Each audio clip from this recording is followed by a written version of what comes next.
আসসালামু আলাইকুম। আজকে 10 মিনিট স্কুলের স্টুডিওতে আমাদের সাথে আছেন ছোট্ট বন্ধু আইমান সাদিক।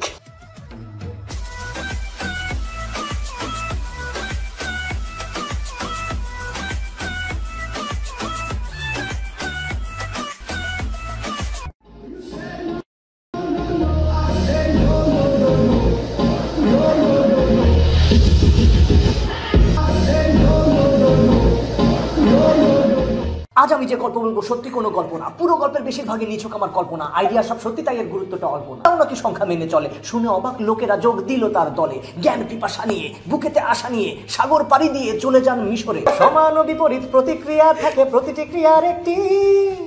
বলো v is equal to u plus at 3.141593265335899238462644380997139496939105820974945944592306। আচ্ছা থাক। আসসালামু আলাইকুম। আজকে 10 মিনিট স্কুলের স্টুডিওতে আমাদের সাথে আছেন ছোট্ট বন্ধু আইমান সাদিক। অনেক ছোট বন্ধু। ইয়েস। তো আইমান, আমরা জানি যে বহুদিন ধরে আইমান ছোট বাচ্চাদের গণিত, পদার্থবিজ্ঞান এরকম নানান বিষয় শেখানোর জন্য একটা স্কুল খুলেছেন, বাচ্চাদের স্কুল, নাম হচ্ছে 10 মিনিট স্কুল। এখানে 10 মিনিটে জীবন বদলে দেওয়া হয়। আইমান, এরকম একটা পেশায় আপনার আসার কেন ইচ্ছে হলো? এই যে আপনি এটা বললেন 10 মিনিটের মধ্যে মানুষের জীবন বদলানোর যে অ্যাডভার্টাইজমেন্টগুলো ছিল না, ওগুলো মানুষ অনেক বিলিভ করতো। আমি ভাবলাম 10 মিনিটের জীবন বদলাই দিব, অঙ্ক শেখাই দিব, মানুষ বিশ্বাস করবে, এই জন্য শুরু করছি। এনিওয়েজ, আমি সবাইকে বলে দিই, আমাদের যারা আজকে ভিডিওটা দেখছেন, চমক ভাই আমার একটা বিশাল ইন্সপিরেশন। আমি যখন আসলে ছোট ছিলাম, ছোট বন্ধু মানে অ্যাকচুয়ালি বয়সেও ছোট বন্ধু ছিলাম, তখন আমি চমক ভাইয়ের ভিডিওগুলো দেখতাম যে ম্যাথ এত মজা করে পড়ায় একটা মানুষ, উনি ডিজে চিক চিক চিক করতো। That was a big inspiration যে আমি অঙ্ক পড়ানো শুরু করি। তো আজকের আড্ডা উইথ আইমান না, আজকেরটা অ্যাকচুয়ালি চমক হাসানের চমকদার এক ইন্টারভিউ। সো আমরা আমি ইন্টারভিউতে আমি বেশি কথা বলবো না, আমি চাই যে চমক ভাই তার কিছু চমক দেখাক। এন্ড ওই চমক দিয়ে আমার ফার্স্ট যে আইডিয়াটা মাথায় আসে, আপনার যখন আমি ফার্স্ট দেখেছিলাম ইউটিউবে, আপনার সাথে আমার পরিচয় কিন্তু ইউটিউবে, আপনি তখন আমাকে চিনতেন না অফকোর্স, আমি ভিডিও দেখতাম। অ্যান্ড ম্যাথ যে পড়ানো যায়, এই ম্যাথ পড়ানোটার মধ্যে আপনারা ইন্টারেস্টিং জিনিসপত্র আনতেন। তো আপনার ফিলসফি কি ছিল এখানে?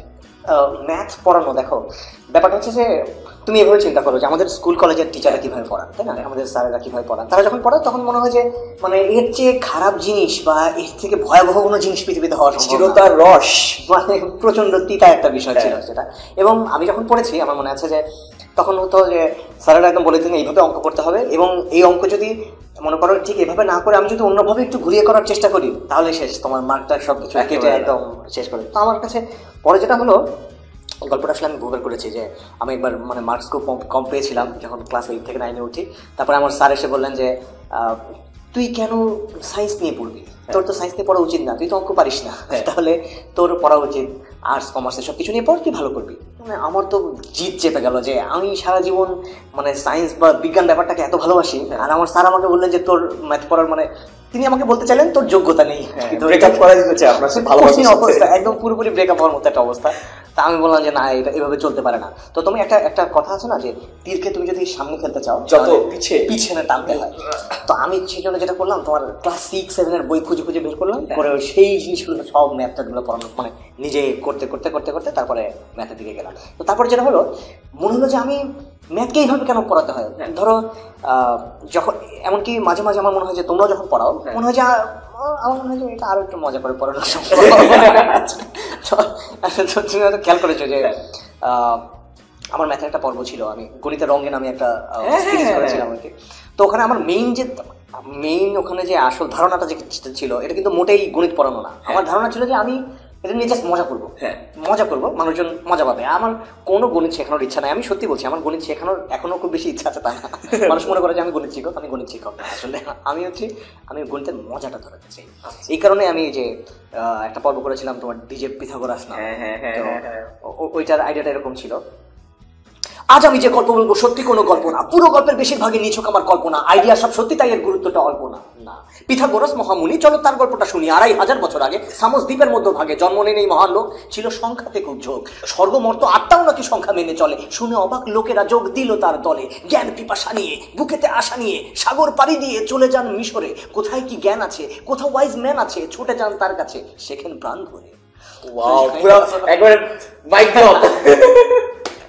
তো ধরো মানে আমার মনে হয় না যে তুমি সহজে মানুষ পাবে যে চিন্তা করে যে না ম্যাথকে নিয়ে পিথাগোরাসকে ডিজে পিথাগোরাস বানাই দিবে।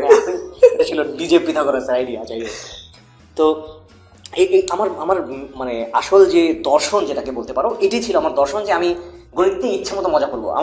আমার গণিতের রঙে মাঝখানে বেশ কিছু বিরতি ছিল, সামনের যে পর্বগুলো করার আমার ইচ্ছা আছে সেগুলোর সব মানে আমার পরিকল্পনা হচ্ছে যেগুলো নিয়ে ইচ্ছা মতো মজা করা। মানে সেক্ষেত্রে আমি একবার একটা পর্বে লাস্ট যে পর্বটা ছিল ওটা কিছুটা শিখিয়ে ফেলেছি।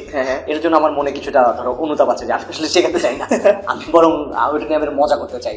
আগামী পর্বটায় আমার ইচ্ছা আছে যে একটা ওই আগে খবর পাঠ হতো না একসময়, মজা করে খবর পাঠ করা, তো সেরকম একটা খবর পাঠ জাতীয় একটা গণিতের ভিডিও হবে। পুঁথি পাঠ টাইপের না, খবর পাঠ করা। মনে করো আজকে অমুক জায়গা থেকে প্রতিবেদন করছেন আমাদের অমুক, মনে করো গাউসের বাসা থেকে প্রতিবেদন করছেন অমুক, তারপরে গাউসের ছোটবেলায় একটা গল্প তিনি বলেছেন। মানে হচ্ছে খবরটার ভেতরেই পুরোটা গণিত থাকবে আর কি। এই হলো একটা আইডিয়া। নাইস। আচ্ছা, তো অঙ্ক নিয়ে যদি আপনি অনেক জাদুগুলো দেখান, আমাদের জন্য আছে কোনো জাদু দেখাবেন? অবশ্যই অবশ্যই, চলো। ওকে, আমরা এই বোর্ডটাকে ব্যবহার করতে পারি। ওকে, কলম লাগবে? আমার কাছে কলম আছে, অনেক স্মার্ট বোর্ড এটা। আচ্ছা, বাহ, এতে এরকম করে লেখা যায়। ওকে, এই কলম তো লেখা যায়,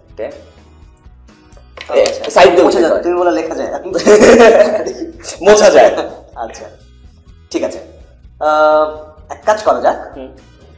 আমি বরং আমি কিছু দেখবো না। আচ্ছা, ঠিক আছে, আমি ওইদিকে তাকিয়ে থাকবো। ওকে, আমি তোমার হাতে কলম তুলে দিচ্ছি। প্যারাটা দিলেন আমাকে। আচ্ছা, অঙ্কটা করবে তুমি। আচ্ছা, আমি এক কাজ করি, মনে করো আমার চোখ বাঁধা, আমি কিছু দেখতে পাচ্ছি না। ওকে, প্রিয় দর্শক, আমার সামনে আসলে কিছু নাই, কয়েকটা একটা ক্যামেরা আমি দেখতে পাচ্ছি, ওই ক্যামেরাতে আমি এখানে দেখতে পাচ্ছি না। সুতরাং আইমান, তুমি প্রস্তুত? আচ্ছা, হ্যাঁ হ্যাঁ, রেডি। আচ্ছা, প্রিয় দর্শক, সবচেয়ে ভালো হয় যদি আপনিও একটা খাতা আর একটা কলম নিয়ে এখানে বসেন, তাহলে আইমান যেটা করে সেটার একটা এরকম খাতা কলম, হ্যাঁ এরকম একটা খাতা কলম যদি আপনার কাছে থাকে তাহলে খুব। আমি তো আবার বোর্ডে করবো না। আচ্ছা, আইমান বোর্ডে করছে, আমি বোর্ডের দিকে তাকাচ্ছি। ওকে, আমার চোখ বন্ধ। ডান। আচ্ছা, ঠিক আছে আইমান, হ্যাঁ, তুমি যেটা করবে, পিছায় যাই আমি একটু। বলেন। 3 অঙ্কের ইয়েস, একটা সংখ্যা।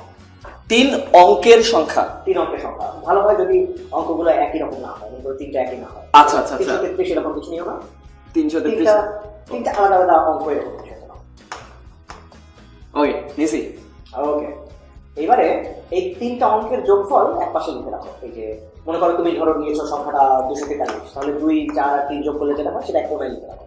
ডান, লিখেছো? হ্যাঁ হ্যাঁ। আচ্ছা, এইবার আমি যেটা করবে সেটা হচ্ছে এই 3টা অঙ্ক থেকে যতগুলো 2 অঙ্কের সংখ্যা বানানো যায়। আচ্ছা, ঠিক আছে, ওকে ওকে। মনে করো ধরো তুমি নিয়েছো 243, তাহলে এই যে 2, 4, 2, 3 এমন করে করে যতগুলো 3 অঙ্কের 2 অঙ্কের সংখ্যা যতগুলো বানাও। আচ্ছা, দাঁড়ান।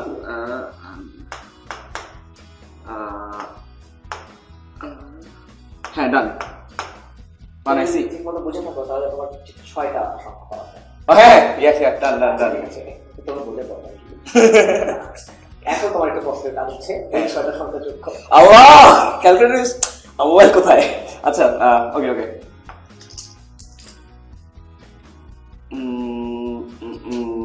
প্রিয় দর্শক, আপনি ওই কাজগুলো করুন।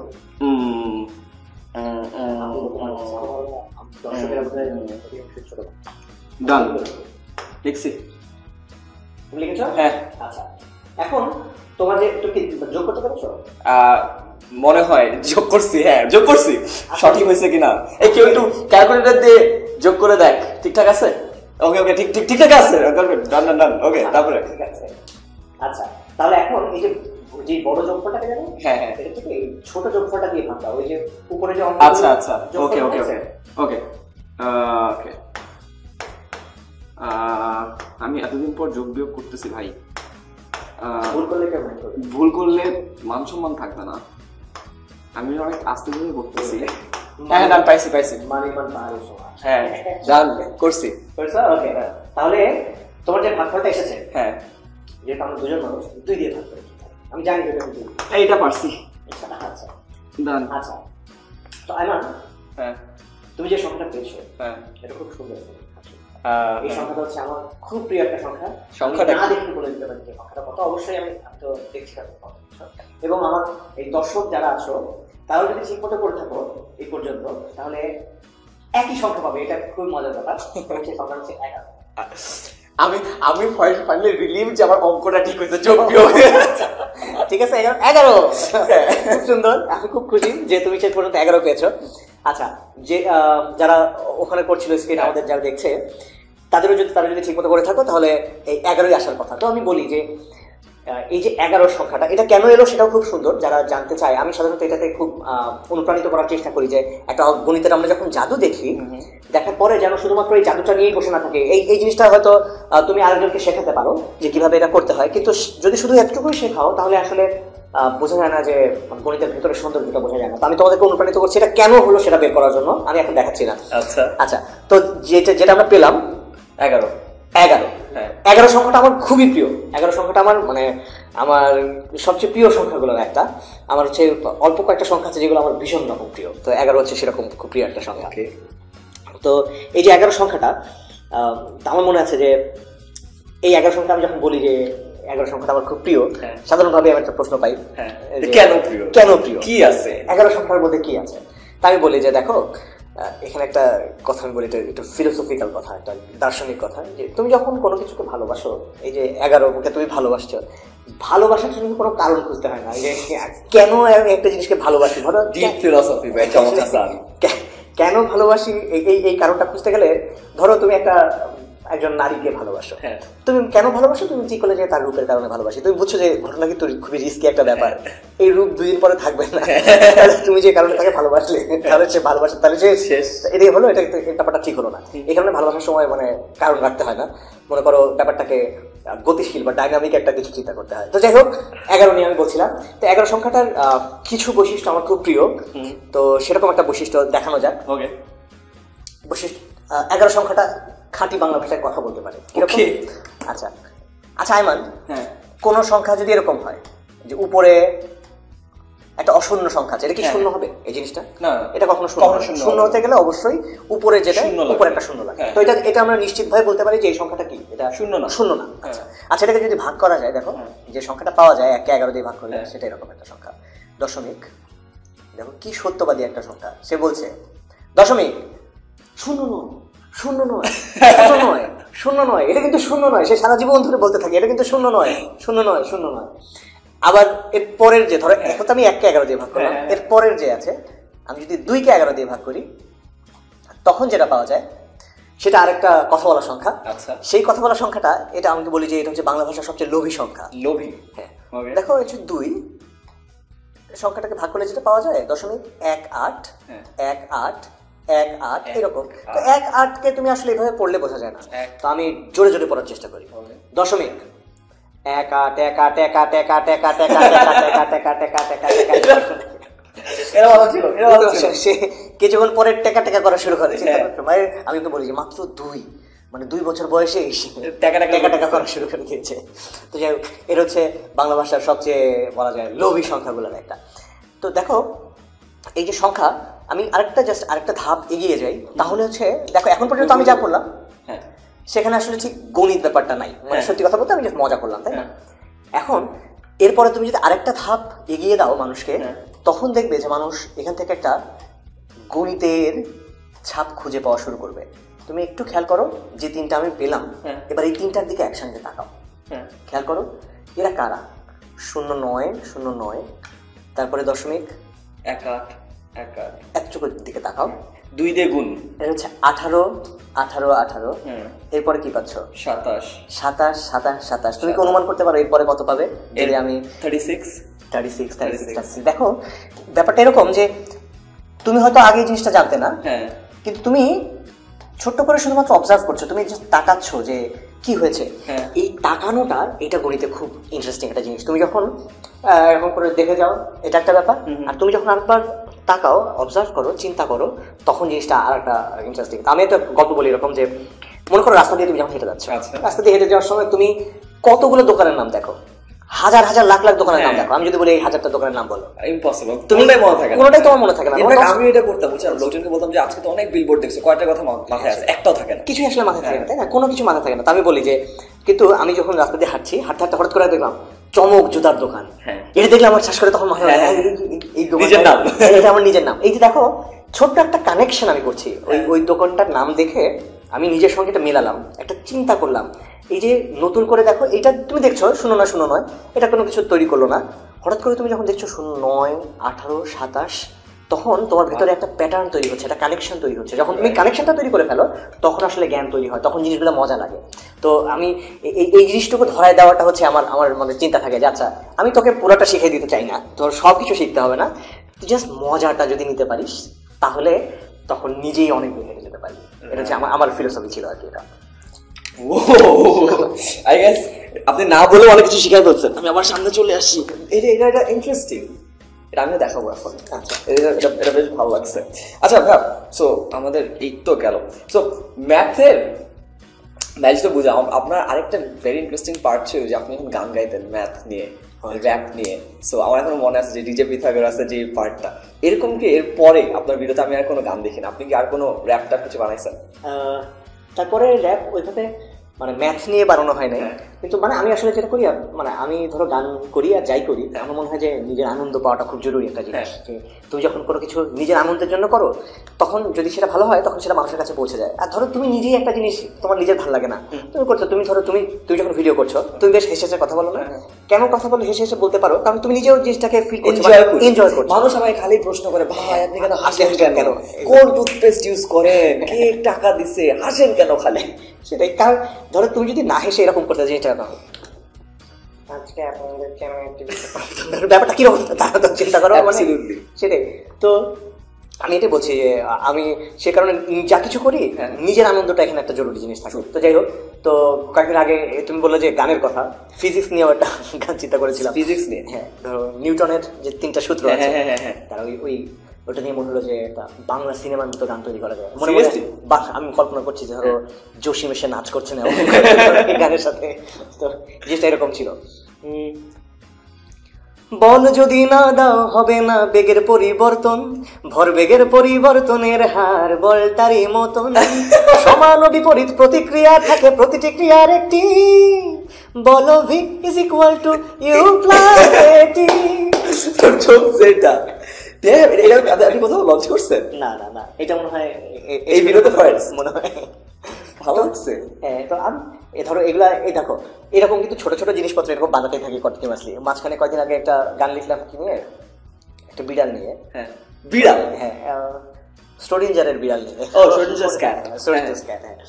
তো মানে মনে হলো যে ওইটা লিখে আমি আনন্দ পাবো। তো এটা সবসময় যে সবাইকে মনে করো সবকিছু দিতেই হবে এরকম কিছু না, নিজের আনন্দের জন্য অনেক কিছু করা যায়। তো ওইটা ছিল একটা পার্ট। তো ধরো স্টোরিঞ্জারস ক্যাট কি বানানো হয়ে গেছে? স্টোরিঞ্জারস ক্যাট বানানো হয়ে গেছে, দুটো একটু ডিপ থিমের, বড় ডিপ থিমের। আচ্ছা, ফিলোসফি। আমার মনে হয় যে এই আসলে আমার ওই এত ফিলোসফিক্যাল থট। আর যেহেতু এটার গানের মানে সুরটা খুবই ভয়ঙ্কর রকম বাজে হয়েছে, এই আসলে এটা আমি না আমার এখনো মনে আছে যে আপনার আরেকটা ভিডিও অনেক আগে দেখতেছিলাম, এটা আপনার প্রোফাইল থেকে ছিল না, এটা প্রবলেম অন্য কেউ আপলোড করছে। আপনি যখন বুয়েটে ছিলেন, বুয়েটের ফ্রেশার্সের অথবা কোন একটা ফাংশনে আর কি, আপনি একটা গান গাইছিলেন যে ছাইরা দে বা কাইন্দা বাঁচি, ওটা মনে আছে? ও আচ্ছা, ওইটা হচ্ছে ধরো আমাদের এখানে কি যারা পাঠক যারা দর্শক তাদের মধ্যে কি ইউনিভার্সিটি স্টুডেন্ট? হ্যাঁ, মেজরিটি ইউনিভার্সিটি স্টুডেন্ট থাকে। তাই নাকি? মেজরিটি, হ্যাঁ। আচ্ছা, বাহ। তো আমি যখন ইউনিভার্সিটিতে ছিলাম, তো আমি যখন ইউনিভার্সিটিতে ফার্স্ট ইয়ারে, তো আমি তো ছিলাম কুষ্টিয়া থেকে ঢাকা আসার পরে মানে আমার কাছে মনে হলো যে আমি একটা মনে করো ছোট্ট একটা পুকুর থেকে বিরাট বড় একটা সমুদ্রে এসে পড়লাম, এবং সেই সমুদ্রে আমি কোনো পুল কিনারা খুঁজে পাচ্ছি না। তো তখন যেটা হলো মানে খুব কষ্টে ছিলাম, ওটা আসলে কষ্ট নিয়ে লেখা গান, কিন্তু মানে যদিও থিমটা মানে মজা করে বলা, কিন্তু ছিল কষ্ট নিয়ে করা। মানে গানের লাইনগুলো অনেকটা এরকম ছিল, ভালো লাগে না রে কিছু ভালো লাগে না, ভালো লাগে না রে কিছু ভালো লাগে না, ভালো লাগে না রে কিছু ভালো লাগে না, রাত্রি যদি কাটে তবু দিন তো কাটে না, রাত্রি যদি কাটে তবু দিন তো কাটে না, সমস্যা যে চারিধারে কি করে ঠেকাবি তারে, মনটা যে আর মানে না রে মনটা মানে না, হাজারে লোকের বাধা বলি ওসব ঝাড়ি শিখেই তুলি, বুয়েটে পড়ার স্বপ্নগুলি আর তো টানে না, ও আর তো টানে না, এসব কারণেই সিদ্ধান্ত নেই, এসব কারণেই সিদ্ধান্ত নেই, অবহেলায় এমন জীবন নষ্ট করবো না, না রে না, ছাইরা দে মা কান্দা বাঁচি, বুয়েটে পড়বো না। এটা ছিল মানে ওই সময়কার ধরো কষ্ট দুঃখ ওইগুলো নিয়ে লেখা আর কি। তো ওই সময় মনে আছে যে আমি খুবই ভাগ্যবান ছিলাম, একদম ধরো তখন 1-1 মানে আমাদের ফার্স্ট সেমিস্টারের ফার্স্ট লেভেল এরকম। আমি তখন গানটা গাওয়ার পরে দেখি যে আমি যাদেরকে নিয়ে কিছু গানটা কিছুটা বুয়েট বিরোধী ছিল, বুঝতে পারছো, এরপরের লাইনগুলোতে ছিল যে মানে স্যারদের ক্লাসের কথা আমি কিছু বুঝি মজা ব্যাপার হচ্ছে স্যাররা ছিল তো গান শেষ করার স্যারেরা দিকে উঠে দাঁড়িয়ে হাত তালি দিচ্ছে।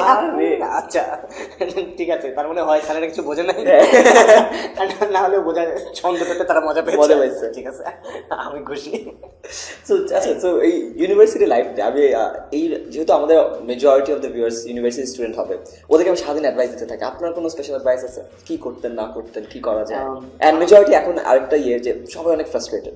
হ্যাঁ, এটা নিয়ে আজকেও আমাদের বইটা একটা কথা হচ্ছিল। আজকে বইটা গেছিলাম? হ্যাঁ, বইটা ছিলাম কিছুক্ষণ। তো ওদের সাথেও কথা হচ্ছিল, ওদের মধ্যে ওরা বললো যে অনেকেই আসলে এই সময়কার অনেক মানুষই ফ্রাস্ট্রেটেড। তো ফ্রাস্ট্রেশনের আসলে আমার মনে হয় কি যে কয়েকটা ব্যাপার এখানে আছে। ধরো সবাই যেটা হচ্ছে যে মানে আমার মনে হয় যে নিজের জীবনটার দিকে না তাকিয়ে সবাই ধরো তার উপর একটা আরোপিত জীবনের স্বপ্ন দেখে সবাই। মানে ধরো তার বাবা মা একটা জীবন তার জন্য ঠিক করে চিন্তা করে রেখেছেন, সেই ছেলেটা চিন্তা করছে যে আমি আমার বাবা মা যেরকম ভাবছেন আমি তার মতো কি হতে পারছি। মানে এই যে প্রেশারটা, এটা বোঝা দরকার নেই। আমার যেটা মনে হয় যে তোমার যে ছোট্ট আনন্দ, সেই আনন্দটা অনেক বেশি জরুরি। মানে এরকম হতেই হবে না যে তোমাকে একটা বিরাট বড় কিছু হয়ে যেতেই হবে, এরকম হওয়ার কিছু নাই। আমি লাইফে কিছু ফিলোসফিতে বিশ্বাস করি। আমার ধারণা এটা বোধহয় একটু তোমাদের থেকে বোধহয় একটু আলাদা হতে পারে।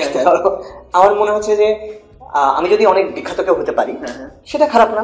আমি যদি কোনো বিখ্যাত কেউ না হতে পারি, আমি যদি নিজের মতো একটা নিভৃতে ছোট্ট একটা জায়গায় গিয়ে জীবন কাটাতে পারি, সেটাও একটা সুন্দর বিষয়। মানে সেটার মধ্যে মানে কোনোটাই কোনো আলাদা বা খারাপ বলার কোনো কারণই নাই।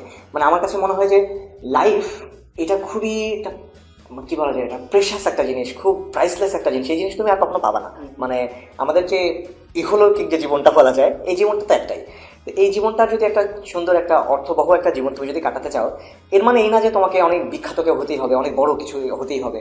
তুমি যদি তোমার যে ছোট ছোট ভালো লাগার জায়গাগুলো আছে, তোমার ছোট ছোট আনন্দ, তুমি যদি সেই অংশটুকু নিয়ে থাকতে পারো, সেটাও আসলে অনেক বড় একটা ব্যাপার। তো আমি ভার্সিটিতে যারা পড়ছে ওদেরকে এটা বলছিলাম যে তুমি তোমার আনন্দটুকু খুঁজে নাও, এইটা হচ্ছে সবচেয়ে জরুরি।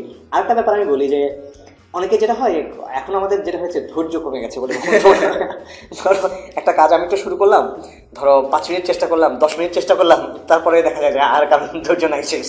তা এইভাবে আসলে হয় না। আমি বলছিলাম যে গানের কথা, ধরো এই যে এখন ধরো আমি চাইলেই ধরো কিছু না কিছু একটা গান মোটামুটি দাঁড় করাতে পারি, সেটা অনেক ভালো কিছু হয় তা না। আমি গানের মানুষ না, কিন্তু তারপরেও মোটামুটি কিছু একটা হয়। এই যে এইটুকু কিন্তু আসতে এত সহজ না। আমি শুরু করেছি ক্লাস 5-6 এর সময়। 5-6 তখন আমি গান লিখতাম। বুঝতেই পারছো, তুমি মনে করো না যে সে সময় আমি বিরাট বড় গীত লিখেছিলাম। তখনকার গানগুলো কেমন হয় একটু শোনাই তোমাকে। তখন আমি গান লিখতাম, হেই তুমি চলে গেলে বলে গেলে না, নিয়ে গেলে না, তুমি চলে গেলে বলে গেলে না। এবং তখন হচ্ছে এরকম গান তো লিখতাম। আমার বন্ধুরা এসে জিজ্ঞেস দোস্ত ওই গানটা গাতো চলে গেলে বলে গেলে। আমি তখন মনে করতাম যে আমি নিশ্চয়ই খুব ভালো কিছু লিখে ওরা বোধহয় আসলে আমি বুঝি নাই যে তারা আমাকে পচাচ্ছে। সেটা পরে এসে ওদের কাছ থেকে শুনেছি যে ওরা খুব মজা পেত। এরকম আমি কবে যাব, এইরকম টাইপের গান ছিল আমার। দেখো তার থেকে অন্তত মানে তার থেকে একটু ভালো অবস্থায় আমি এখন এসেছি আর কি। যে তো দেখো এই পথটা কিন্তু অনেক লম্বা একটা পথ। তো এখন তুমি যদি এই পথটুকু না যেতে চাও, তাহলে এত তাড়াতাড়ি আসলে হতাশ হওয়ার কিছু নাই। মানে আরো সময় আছে। আর ধরো একটা জিনিস এই মুহূর্তে আমার হয় নাই, তার মানে এই না যে সারা জীবন হবে না। আমি এখন একটা জিনিস পারি না, আমি বলি যে আমি বুয়েটের ফার্স্ট যে 2 বছর আমার আসলে খুবই হতাশা কেটেছে। কারণ আমি ধরো আমি তো ছিলাম আমার কলেজের ফার্স্ট বয়, কুষ্টিয়া গভর্নমেন্ট কলেজের ফার্স্ট বয়। তাও ফার্স্ট বয় মানে কুষ্টিয়া কলেজে দুঃখ বুঝছেন আমি কখনো দিন স্কুল কলেজে থাকতে ফার্স্ট হতে পারি। আচ্ছা, সবাই কেমনে জানি ফার্স্ট হয়। আর একটু খারাপ স্কুলে পড়া দরকার ছিল। তার যেটা হয়েছে যে কুষ্টিয়া গভর্নমেন্ট কলেজের ফার্স্ট বয় ছিলাম। তো আমি বুয়েটে এসে আমার তখন তো বুঝতেই পারছি আমি তো ফার্স্ট বয়, আমার পার্টি আলাদা। আমি ফার্স্ট বয়, তারপরে আমি চান্স পেয়েছি ইলেকট্রিক্যালে প্রথম। ওরে বাবা, মানে আমার স্বপ্ন একদম সবার ব্যাপক স্বপ্ন। কিন্তু যেটা হলো আমি ভালো করতে পারলাম না, কারণ এই পরিবেশটা আমার একদম পুরোপুরি আলাদা। যে কারণে এই ছায়াতে বা কান্দে পাচ্ছে গানটা লিখেছিলাম আর কি, পরিবেশটা আমার সাথে মেলে না। তো তখন আমি কিন্তু তখন মানে প্রথম 2 বছর আমার খুবই হতাশায় কেটেছে। তো আমার পর আস্তে আস্তে যেহেতু থেকে বের হয়েছি, তার একটা বড় কারণ ছিল ম্যাথমেটিক্যাল অলিম্পিয়াডগুলোর সাথে যুক্ত হওয়া। তো এই অলিম্পিয়াডের কারণে ধরো মানুষের কাছে যেতাম, সারা বাংলাদেশে বিভিন্ন স্কুল কলেজে গিয়ে কথা বলার সুযোগ হতো। যখন ওখানে গিয়ে আমি ধরো একটা ম্যাথ সত্যিকার অর্থে বুঝিয়ে ফেলতে পারতাম, ওদের যে চোখের যে ঝিলিকছে আর কি, ওদের চোখের ওটা দেখলেই মনে হয় যে আচ্ছা ঠিক আছে আমার জীবনে একটা অর্থ আছে। আমি আমার এই পার্টটা আমি অনেক রিলেট করতে পারি। আমিও জীবনে স্টেজে উঠি নাই, বাট ফার্স্ট টাইম যখন অঙ্ক পড়াইছিলাম এন্ড বাচ্চারা বলছে ও বাবা আপনি তো পুরা জিনিয়াস, ওই যে চোখ পুরা ওই যে তুমি যে দেখো বুঝতে পারো ওরা যে বুঝতে পারছে এই ব্যাপারটা তুমি ফিল করতে পারো। আমারও যে এটা হতো যে আমি যখন এখানে পড়াতাম বা উদ্ভাসে পড়াতাম আমি দেখতে পাচ্ছি যে ধরো 100 মানুষ এখানে বসে আছে আমার সামনে, এই 100টা মানুষ কেউ কারোর সাথে কথা বলছে না। দেখো আমি ফার্স্টের দিকে ক্লাস কন্ট্রোল করতে পারতাম না, পরের দিকে দেখো আমি এমন হতো যে আমি কথা বলছি এবং আমি জানি যে 100 জন মানুষ এখানে বসে আছে, প্রত্যেকে আমার দিকে তাকিয়ে আছে। আমি একদম নিশ্চিত বলতে পারতাম যে ওকে আমি এখন এই ক্লাসটার পুরো কন্ট্রোলটা আমার হাতে, মানুষজন শুনছে আমার কথা। এটা কিন্তু একটা দারুণ ব্যাপার, এটা খুব সহজ ব্যাপার না। তো তুমিও মাঝে অনেক জায়গায় টক দিতে যাও, তুমিও নিশ্চয়ই এই জিনিসটা ফিল করো, কন্ট্রোলটা করো। হ্যাঁ, তুমি যখন দেখো যে সবাই তোমার দিকে তাকিয়ে আছে, তুমি যখন বোঝো যে পুরো কন্ট্রোলটা তোমার কাছে, তখন কিন্তু তুমি তোমার আরো ভালো করে ডেলিভার করতে পারছো তোমার ব্যাপারগুলো। তো ওই জিনিসটা আর কি আমার মনে খুবই হতো আর কি। তো ওই আনন্দটা পাওয়া, যখন আমি ম্যাথ পড়াতে গেলাম তখন হচ্ছে এই আনন্দটা আমি যখন পেলাম তখন মনে হয় না আমারও জীবনের একটা অর্থ আছে, তাহলে আমার যে বইটা অপেক্ষা একদিন খারাপ করেছে এটা আর কোনো বড় ব্যাপার না। তো এটাই আমি বলছি যে ধরো যারা ইউনিভার্সিটিতে পড়ছে তারা যদি তাদের ছোট্ট ছোট্ট আনন্দের কোনো জিনিস খুঁজে পায়, যে ধরো আমি দর্শকদেরকে বলি যে ধরো তুমি ইউনিভার্সিটিতে পড়ছো, তোমার ক্লাসে পড়ালেখা কোনো কিছু তুমি বুঝতে পারছো না, এর মানে এই না যে তোমার জীবন শেষ হয়ে গেল। তুমি যে ধরো 1 বছর তুমি কিছু বোঝো নাই, 2 বছর কিছু বোঝো নাই, তাহলে তোমার যে জীবন শেষ হয়ে গেল তা না। মানে জীবনটা আসলে এত বড়, এত বিশাল যে তুমি অল্প একটু জীবনে শেষ হয়ে গেলে কিছুই যায় আসে না আলটিমেটলি। তুমি শেষ পর্যন্ত গিয়ে তুমি সেটা শেষ পর্যন্ত মেকআপ করে নিতে পারবে। তো যেটা ভালো হয় যে ছোট করে তোমার সময়টাকে ছোট করে ইউটিলাইজ করা, যেন প্রত্যেকটা দিন একটু একটু করে অর্থবহ হয়। ছোট করে জিনিসগুলো নিয়ে তুমি একটা বিশাল বড় কিছু তৈরি করে ফেলো। জাস্ট মাথার মধ্যে এই জিনিসটুকু থাকলেই চলে। আমি চিন্তা করি প্রতিদিন আমি যদি একটা ছোট্ট একটা অর্থবহ জিনিস তৈরি করতে পারি, আমি যেমন খুশি লাগে। আমি ঠিক আছে, আমার জীবনে অনেক বেশি চাওয়া পাওয়া নাই, আমি প্রতিটা দিনে যদি ছোট্ট একটা কিছু বানাতে পারি, ধরো 1 লাইন গান লিখলাম, কিংবা 1 লাইনের একটা কবিতা লিখলাম, কিংবা কিছুই না করতে পারলে সুন্দর একটা জিনিস চিন্তা করলাম মনে মনে, আমি তাতে খুশি হয়ে যাই। আমার খুশি হওয়া খুব সহজ। এইটাও অনেক ইন্টারেস্টিং হয় যে সবাই এই জিনিসটা না স্টার্ট করতে পারে না। যেমন আপনি এখন পারেন যে 1 লাইন গান লেখা আপনার জন্য যতটা সহজ, বা 1 লাইন বই লেখা, বা একটা কিছু করা, ওটা অনেকের জন্য অনেক কঠিন। তো এই যে ক্রিয়েটিভিটি, আমরা বলি যে শুরু করো, বাট স্টার্টিংটা তো কঠিন, 0 থেকে 1টা। তো ওই ক্রিয়েটিভিটিটা স্টার্ট কিভাবে করবে? স্টার্ট করাটা মোটেই অবশ্যই সহজ কাজ না, এটা হচ্ছে স্টার্ট করাটাই বরং সবচেয়ে কঠিন কাজ, এতে সন্দেহ নাই। কিন্তু স্টার্ট করাটার জন্য যেটা করতে হয়, চারিদিক থেকে আইডিয়া গ্যাদার করতে হয় একটু একটু করে। তুমি ধরো স্টার্ট করার মানে কোনো কিছু শুরু করার জন্য তোমার ভিতর থেকে একটা কি বলা যায়, আর্জ তুমি কখন ফিল করবা, তুমি কখন অনুভব করবে যে ওকে আমাকে এখন একটা কোনো কিছু বানিয়ে ফেলা দরকার। ধরো আমি কখন একটা ভিডিও বানাই, যখন আমার মনে হয় যে ওকে আমার সামনে এত কিছু জিনিস জমে গেছে যে এইটা আমি কাউকে না বোঝানো পর্যন্ত ভালো লাগতেছে না, এইটা আমার জানা কিছু শিখছি, তুমি আমার দেখাইতে হবে, মানুষকে জানাইতে হবে। ধরো এই যে একটা দারুণ তুমি বোর্ড, তুমি দেখো একটু আগে যখন আমাকে এই বোর্ডটার কথা বলছিলা যে এটা হচ্ছে স্যামসাং ফ্লিপ বোর্ড বলে না, দেখো তুমি নিজে আমাকে দেখাচ্ছ যে কেমনে কাজ করে। আমি সবাইকে করি, আমি নিজে অনেক অবাক ছিলাম, দেন আমি আনছি, আমি সবাইকে দেখাই। তুমি সবাইকে দেখাও, এই যে তুমি যখন আর্টটা দেখাচ্ছ, তো এটা তৈরি হয় তখন যখন তোমার সামনে কিছু কিছু জিনিস তোমার যখন ইনপুট থাকে। তো যেটা আমি বলি যে তুমি চারপাশ থেকে ক্রিয়েটিভ জিনিসগুলো নিয়ে ইনপুট নাও যত পারো। মানে হচ্ছে তুমি ধরো একটা ক্রিয়েটিভ বই, যত কিছু আছে বই পড়ো, তুমি ক্রিয়েটিভ গান শোনো, মানে গান যে সারাদিন তুমি শুনে যাচ্ছ এটাই না, শোনার সময় আরেকবার ভাবো যে আচ্ছা এই গানটার মধ্যে ছোট্ট একটা কাজ আছে, বা এই কাজটা সুন্দর, তো এইগুলোকে ছোট ছোট জিনিসগুলোকে অ্যাপ্রিসিয়েট করা। ক্রিয়েটিভ আইডিয়াগুলোর মানে সবচেয়ে বড় জিনিস হচ্ছে অ্যাপ্রিসিয়েট করতে থাকা। ধরো আমি একটা আইমানের ভিডিও দেখলাম, আমি যখন তোমার ভিডিও দেখি, আমি কিভাবে দেখি আমি সেটা বলি। তো আমি যখন তোমার ভিডিও দেখি, আমি জানি যে ওকে তুমি যখন ম্যাথ পড়াচ্ছ, ওকে তোমার যে ম্যাথগুলো আমি পড়াচ্ছ, সত্যি কথা বলতে সেই ম্যাথগুলো আমি জানি। তোমার ম্যাথগুলো তুমি ধরো একটা ত্রিভুজের ধরো ক্ষেত্রফল এগুলোর ভিডিও বানাচ্ছ, সূত্র কেবল একটাই, আমি দেখেছি খুব সুন্দর। তো আমি কিন্তু জানি যে, কিন্তু আমি কি খেয়াল করছি যে তুমি যখন এটা প্রেজেন্ট করছো, তোমার প্রেজেন্টেশনের আইডিয়াটা কিরকম। তোমার ভিডিও থেকে আমি কিন্তু নতুন কিছু শিখতে পারছি না, তাহলে যেটা হচ্ছে আমি সেখান থেকে আইডিয়া নিচ্ছি কিভাবে প্রেজেন্ট করা যায়, তাই না? তাহলে ওখান থেকেও আমি একটা প্রেজেন্ট করার আইডিয়া পাচ্ছি।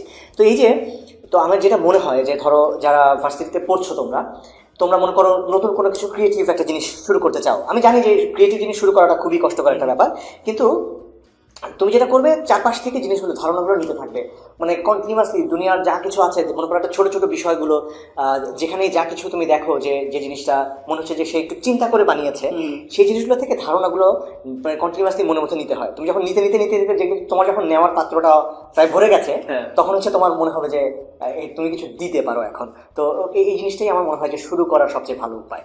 তো ওখান থেকে মনে হচ্ছে দেয়ার শুরু, যেমন আপনার এই বইটা আমি সবার আগে বইমেলা থেকে কিনেছিলাম, গণিতের রঙে, অ্যান্ড দেন অঙ্ক ভাইয়া, এই বছর আপনার একটা ক্যালকুলাসের বই বের হচ্ছে। সো বইও তো অনেকে তো লিখতে পারে, বাট সবার তো এরকম বই বের হয় না। সো বইয়ের জার্নিটা কিভাবে স্টার্ট করা যায়, বা এখন তো বইমেলার সময়, আচ্ছা, so how to start that journey? আচ্ছা, তো দেখো, প্রথম কথা হচ্ছে যে সবাইকে লেখক হতে হবে এমন কিছু না। আমি আসলে ঠিক মানে আমার অবশ্যই স্বপ্ন ছিল এক সময় যে একদিন আমার একটা বই প্রকাশিত হবে বইমেলাতে। ধরো এরকম আমি চিন্তা করেছি যে ধরো বই প্রকাশিত হলো, একজন মানুষ এসে আমার কাছ থেকে অটোগ্রাফ চাইলো, এটা আমার জন্য ব্যাপারটা স্বপ্নের ব্যাপার ছিল। তো মজার ব্যাপার হচ্ছে যে বই মেলাতে গিয়ে নিজের স্টলে বসে অটোগ্রাফ দেওয়া এই সৌভাগ্য আমার এখনো হয়নি, যতক্ষণ পর্যন্ত তোমার সাথে কথা বলছি এই ভিডিও পর্যন্ত। আশা করছি যে সামনে অচিরে এই ঘটনাটা ঘটতে যাও, আমরা আদর্শতে যাবো। আমারও বই আছে, ভালো লাগে না, ভাইয়েরও বই আছে, আমরা একসাথে ওই দিন। আচ্ছা, এটা খুব ভালো হবে। তো যাই হোক, সেটা ব্যাপার না। ব্যাপার হচ্ছে যে যারা নতুন মনে করে লিখতে চায়, তো লেখার জন্য কেউ যদি লিখতে চায়, তো আমি তাদের জন্য যেটা মনে করি যে প্রথম জিনিস হচ্ছে অবশ্যই পড়া। তো লিখতে হলে তোমাকে পড়তে হবে। তোমাকে, তুমি যদি ইনপুট না পাও, ভালো ইনপুট না পেলে ভালো আউটপুট দিতে পারবে না। কিন্তু এটারও একটা ব্যাপার আছে। মনে করো আমি এক সময় চিন্তা করতাম যে আচ্ছা, আমি যে কোনো কিছু শুরু করবো, আমি যে লিখবো, কতটুকু পড়ার পরে আমি লেখা শুরু করবো? পড়ার তো শেষ নাই, তাই না? মানে কেউ যদি লেখক হতে চায় তাকে পড়তেই হবে, এতে কোনো সন্দেহ নাই। কিন্তু কতটুকু পড়ার পরে সে লেখক হবে? তুমি যদি সারা জীবন ধরে পড়তেই থাকো যে না আমি এখনো যোগ্য হয়ে উঠতে পারি নাই, যখন আমি যোগ্য হয়ে উঠবো তখন গিয়ে আমি লিখবো, এই কাজ করতে থাকলে তুমি সারা জীবনে কখনো লিখতে পারবে না। ব্যাপারটা হচ্ছে এরকম যে তুমি যখনই কোনো কিছু সৃষ্টি করতে চাও, তোমাকে ইনপুট নিতে হবে এবং আউটপুট দিতে হবে। এটা কন্টিনিউয়াস একটা প্রসেস। তুমি যখন নিজে লিখতে একসময় মানুষ লেখক হয়ে ওঠে। কেউ যদি মনে করো গানের সব সূত্র জানে কিন্তু কোনোদিন গান গায় না, মানে সে জানে কিভাবে গাইতে হয়, গাইলাম না, সে কোনোদিন গায়ক হতে পারবে? কোনোদিন পারবে না। তাহলে লিখতে হয় আসলে, যাই হোক, লেখক হতে গেলে। তো আমি বলছিলাম আমার প্রথম বইটার কথা। তো আমার প্রথম যে বইটা ছিল সেটা ছিল গল্পে জল্পে জেনেটিক্স। আমি তো জানতাম গণিতের রঙের জেনেটিক্স বইটা ছিল। হ্যাঁ, আমার গল্পে জল্পে জেনেটিক্স নামে আমার প্রথম একটা বই ছিল, সেটা একটা অনুবাদ গ্রন্থ ছিল। আচ্ছা, সেই বইটার আসলে একটা ইংরেজি বই ছিল, কার্টুন গাইড টু জেনেটিক্স, সেই বইটার অনুবাদ থেকে। তো আমি বলি আসলে ঘটনাটা কি ছিল। দেখো, ওই বইটা পড়ে আমি খুব মজা পেয়েছিলাম। আমার কাছে ব্যাপারটাই হচ্ছে এই সবকিছুর মানে একটা মূল ব্যাপার হচ্ছে আনন্দ। সৃষ্টি করার মূল প্রক্রিয়াটাই হচ্ছে সৃষ্টি সুখের উল্লাস ধরনের একটা ব্যাপার। আনন্দটা আমি মানুষের সাথে ভাগ করে নিতে চাই। তো দেখো, তুমি যখন একটা কিছুতে খুব মজা পাও, মনে করো তুমি ক্রিকেট খেলা দেখছো, তোমার সবচেয়ে প্রিয় দলের খেলা, তোমার কি মনে হয় এই খেলাটা একা একা দেখে মজা পাবে নাকি লোকজন মিলে হই হুল্লোড়, অনেক লোকজন মিলে হই হুল করে দেখে তখন ব্যাপারটা মজা? তো আমার কাছে গণিত পড়ানো হচ্ছে ওরকম একটা ব্যাপার যে আমি চিন্তা করেছি আমি পড়ালে খুব মজা পাই, এই মজাটা আমি সবাইকে নিয়ে একসাথে মজা করতে চাই। আমার হচ্ছে মেইন মানে মূল দর্শনটা হচ্ছে ওইখানে। তো আমার গণিত এই যখন জেনেটিক্সের বইটা পড়লাম, পড়ে এত মজা পেলো, মনে হলো যে এই বইটা আমার একা একা পড়ে আমি কেন হাসছি, এই বইটা আসলে সবাইকে মিলে একসাথে পড়ে হাসা দরকার। তার জন্য আমি তখন বইটা অনুবাদ করে ফেলি। অনুবাদটাও প্রায় 1.5 বছর ধরে একটু একটু করে অনুবাদ করা। তো একবার যেটা হয়, একবার যখন বই প্রকাশিত হয়ে যায় তখন কিন্তু মানে বলো না শুরু করাটা একটা ব্যাপার। তো যখন শুরু হয়ে গেছে তখন ব্যাপারটা সহজ হয়ে যায়। তো এই যে বইটা গণিতের রঙে হাসি খুশি গণিত, এটা হচ্ছে আমার গণিতের রঙে নামে যে ভিডিও সিরিজ করেছিলাম সেটার উপর ভিত্তি করে। আর অঙ্ক ভাইয়া হচ্ছে যে মানুষ বিভিন্ন সময় আমাকে প্রশ্ন পাঠাতো যে ভাইয়া এটা কেন হয়, ওটা কেন হয়, ভাইয়া কেন এই ঘনমূল, এই যে বর্গমূল করার নিয়মটা শিখেছিলাম ক্লাস 7-এ, ভাইয়া কিছু বুঝি না, এটা কেন হলো, আমাদের বইতে তো লেখা নাই যেটা কেন হয়, কেন আমরা যে ঘনমূল আমরা যে বর্গমূল করতে পারি, ঘনমূল কিভাবে করে, এটা কি করা যায়? কিংবা আমাকে কেউ জিজ্ঞেস করলো যে সাইন, ট্যান, কজ, এই যে নামগুলো এগুলো কোথেকে এলো, কেন এগুলোকে কেন সাইন বলে? এটা খুব মজা আছে। এই যে এই বইটি পড়লেই আপনি জানতে পারবেন, এই বইটি পড়লেই আপনি জানতে পারবেন। তারা আমি বলে দিচ্ছি বইয়ের কত রকম পৃষ্ঠা। অসুবিধা নেই, বের করে নিও তুমি। তো যাই হোক, তো এটা হচ্ছে আমার মানে ওই এরিয়া থেকে যাচ্ছে। ঠিক আছে, এতগুলো প্রশ্নের উত্তর দেওয়া থেকে আমি একটা বই লিখে ফেলি, তোমাদের যত প্রশ্নগুলো আছে সেই প্রশ্নগুলোর উত্তর তুমি এখানে পাবে। তো ওইটা ছিল। আর মনে হলো যে শুধু একটা প্রশ্নের উত্তর আমি দিলাম, তো এটা আসলে মানে শুধু কথায় চিড়ে ভেজে না টাইপের একটা ব্যাপার হবে। আমি তার জন্য একটা ছোট্ট গল্প ওখানে রেখেছিলাম, অঙ্ক ভাই ওভাবে আসা। এখনকার যে বইটা নিমিক পানে, তো নিমিক পানে ক্যালকুলাসের পথ পরিভ্রমণ, এটা হচ্ছে আমার মনে হয় যে ক্যালকুলাস খুবই দারুণ একটা বিষয় যেটা খুব বাজেভাবে পড়ানো হয় আমাদের দেশে।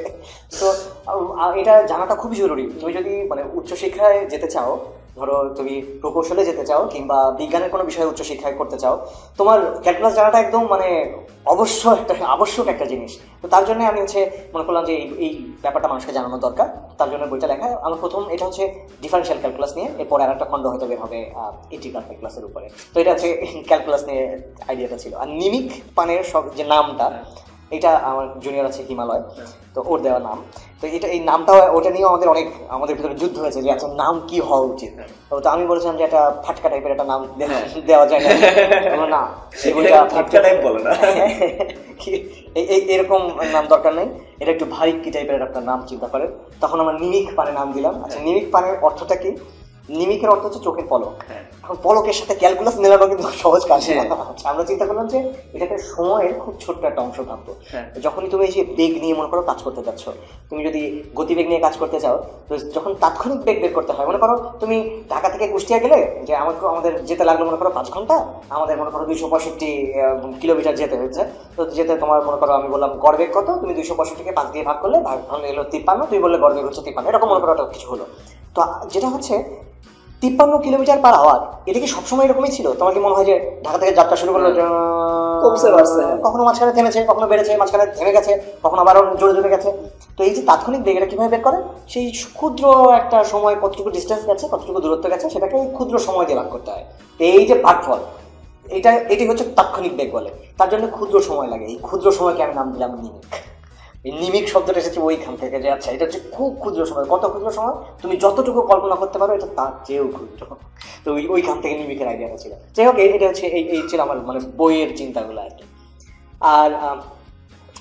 আর আমার মনে হয় যে মানে গণিত নিয়ে শুধু না, মানে আরও অনেক বিষয় নিয়ে বই লেখা উচিত, এবং লেখা উচিত অনেকটা ইনফর্মাল উপায়ে। আমি এখন এটা নিয়ে চিন্তায় আছি। আমি জানি যে আরো কত ইনফর্মাল। আমি মানে ভয়ে আছি যে এই বই প্রকাশিত হওয়ার পরে আমাদের মানে কঠোর যারা শিক্ষকেরা আছেন তারা তেড়ে পড়ে না আমাদের এরকম একটি বিষয়কে আপনি এরকম হেলাফেলা। আমার এটা মনে হয়, যেমন আমি যে বইগুলো লিখি ওগুলো অনেক লাইট ওয়েট। যেমন এইবার আদর্শ থেকে যে বইটা বেরিয়েছে ওর নামগুলো ভালো লাগে না। আমি অনেকবার বলছি এটা কেমনে নাম, যে আপনি যেটা বলেন ফাটকা টাইপের নাম দেয়। বাট আমার কাছে মনে হয় যে যদি বইটা নাই পড়লো কঠিন ভেবে, তো লাভটা নাই। কিছু হলো মজা পেয়ে যদি বইটা পড়ে, ওটা একটা বিশাল ব্যাপার আছে। তো আমি কঠিন প্রশ্ন না, আপনার খুবই ফাটকা টাইপের প্রশ্ন দিয়ে আপনার সামনে থেকে বলি, ইন্টারভিউটা শেষ করতে চাই। সেটা হলো ফাঁকি মারি আচ্ছা কেমনে ভালো করা যায়? এই একটা প্রশ্নের উত্তর যখন মানুষ আমাকে দেয়, আমি তাদেরকে খুব ইন্টারেস্টিং অ্যান্সার দিতে পারি না। আমি তাই মন পছন্দের পর পড়ালেখা না করে কেমনে ভালো করা যায়, পড়াশোনা কম করে কেমনে ভালো করা যায়। সো ফাঁকিটাকে মেরে, আমি শুধু আপনার ফাঁকিটাকে ভালোই মারছিলেন, তো ফাঁকিটাকে মেরেও কেমনে ভালো টালো করা যায়, বুয়েট, ট্রিপলি, দেশের বাইরে, এভরিথিং, এন্ড কেমনে। আচ্ছা, এখন আমি যদি এই এত বড় একটা প্ল্যাটফর্মে মানুষকে ফাঁকি দিতেও চাই, সেটা খুব ভালো কিছু হবে কিনা চলে আছে। তবে ফাঁকি দেওয়া কি জানো, ধরো প্রথাগত উপায়গুলোর সাথে ফাঁকি দেওয়া যায়। মানে ফাঁকি দেওয়া মানে আমি বলছি না যে তুমি তোমার জীবনের সাথে ফাঁকি দাও, তুমি সারাদিন কিছুই করবা না, তারপরে চট করে তুমি একটা মনে করো লটারি বেঁধে গেল, তুমি ভালো করে ফেলে। এটা আমি পছন্দ করি না, এটা আমি একেবারেই এটার বিপক্ষে।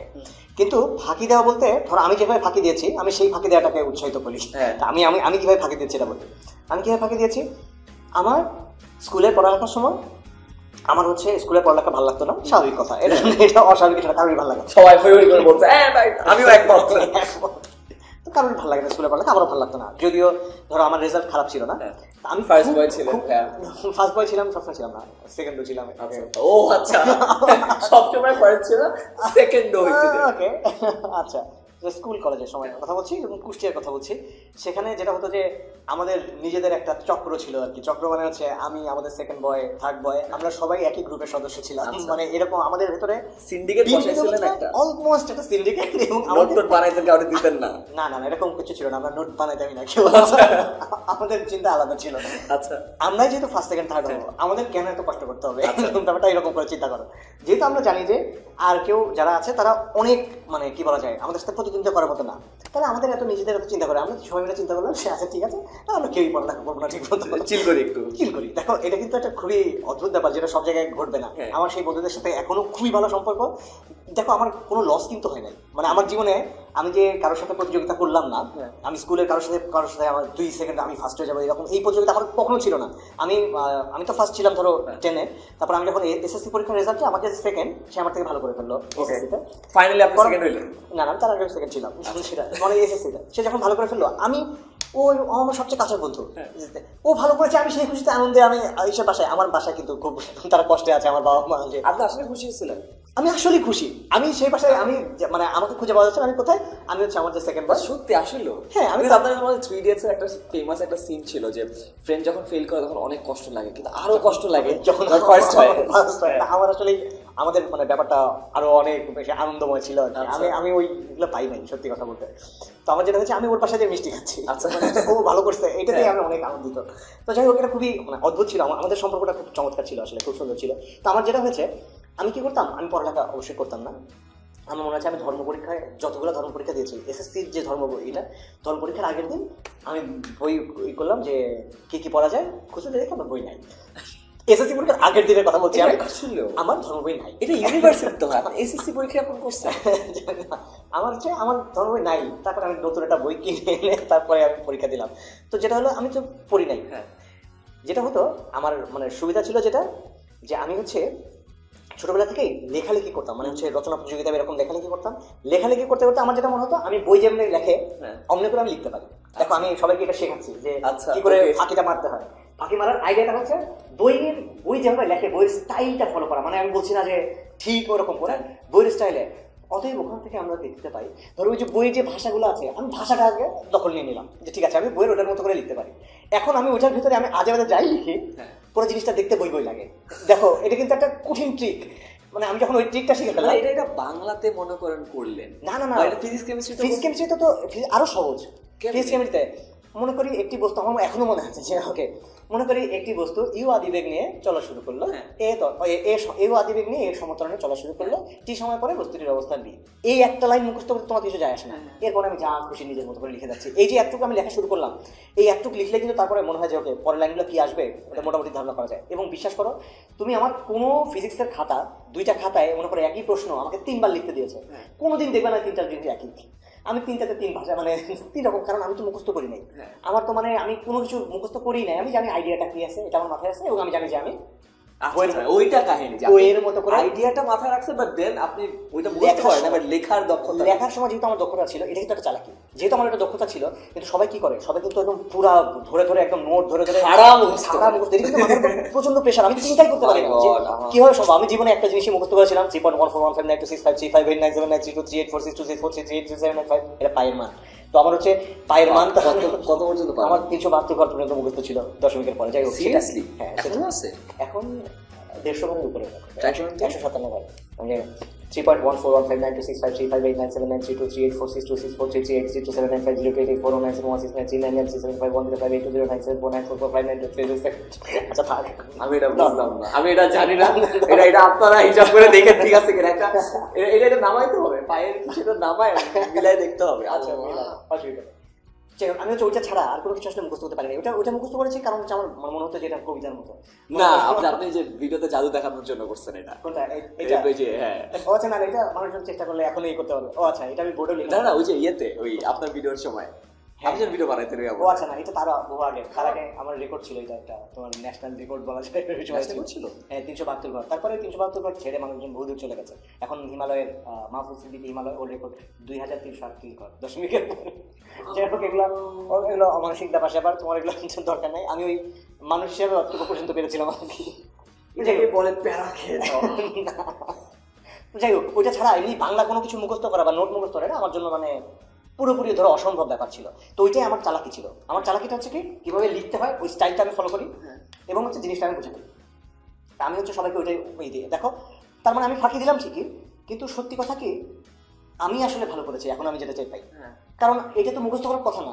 তোমাকে কেন সময় মূল্য রচনা নোট করে যারা মুখস্থ করতে হবে? এটা কোনো একটা কারণ তুমি দেখাতে পারো যে রচনা মুখস্থ করার পেছনে আমাকে একটা যুক্তি দেখাও যে কেন একটা ছেলে শিক্ষার জন্য তার শিক্ষাগত যোগ্যতা বাড়ানোর জন্য একটা রচনা মুখস্থ করতে এটা ডেটারিয়েট করে, উল্টা কাজ করে। এক্স্যাক্টলি, তার উল্টা কাজ করে, মানে সে আর স্বাধীনভাবে নিজে চিন্তাই করতে পারে না।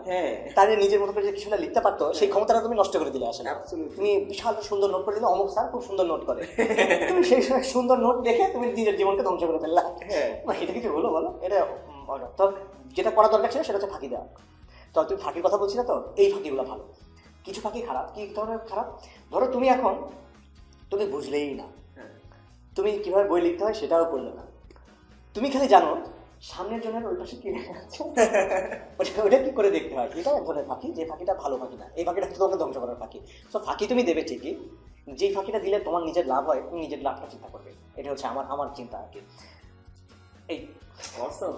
Finally, thank you so much অমর। আপনি কয়েকদিন পর চলে যাবেন, তাও এত ব্যস্ততার মধ্যেও আমাদেরকে এখানে এসে একটা টাইম দেওয়ার জন্য।